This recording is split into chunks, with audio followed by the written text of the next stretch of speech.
Hi everyone, good morning. दिनै हारिमाजों भइस डाबिं दङ ओमफ्राय आरो बेजों लोगोसेनो आं दिनैहाय लोगो मोनगोन रायजोफोर मिथि नार्जारिखौ आं दिनै लोगो मोनगोन ओमफ्राय दा आङो मिथिखौहाय माने फार्स्ट टाइम आङो लोगो मोनगोन आरोना आं जेराव लोगो मोनफेराखैमोन नालाय ओमफ्राय थुदो बिदिब्ला माबायदि लोगो हमसै एक्साइटेड जाबाय सफैबाय लोगोफोर सफैबाय नायबाय आब' रिजुमनि ना Hi, good morning everyone. बे गुमै Hi. दा मिथिखौ नायनो थांसै लोगोफोर आगे डिम्पलखौ दिनै फार्स्ट टाइम लोगो मोनदों लोगोफोर लोगो मोजां मोनबाय आब' लोगो मोननानै जि गोजौखानाय आगे आंहायथ'थ' ओइ सिखाट Oh God, I'm surprised.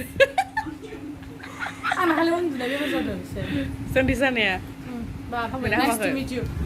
Finally, Dimply, nice to meet you. आंनि फेभरेट सिंगारथार बियो ओरैबायदि हाइ फाइ मासे किउट नंबाय नोंलाय नोंलाय जेरै डिम्पल ओमफ्राय ओरै डिम्पल थ्रोब थ्रोब हाबखायो नै सेंग्राफ्रा जि फाग्ला जायो खोमा बेनि थाखाय इदि हाबग्राफोरनिबो सेंग्राफ्रा बिराद फाग्ला जायो नोंगौ मिथिबायना आब' हानसियाबो सुन्दरि ससमिस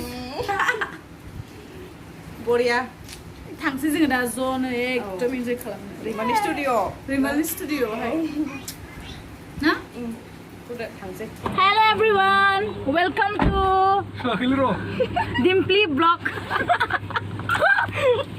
दायो जोङो भैरबकुन्द'आव दं नै भैरबकुन्द'निफ्राय थांसै ओरैहाय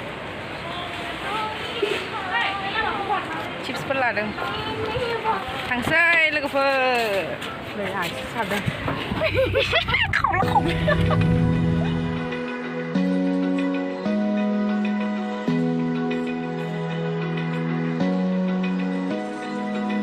Open eye, feel the waves cut through me, hypnotized by the sounds I'm breathing in. Hold tight, can't make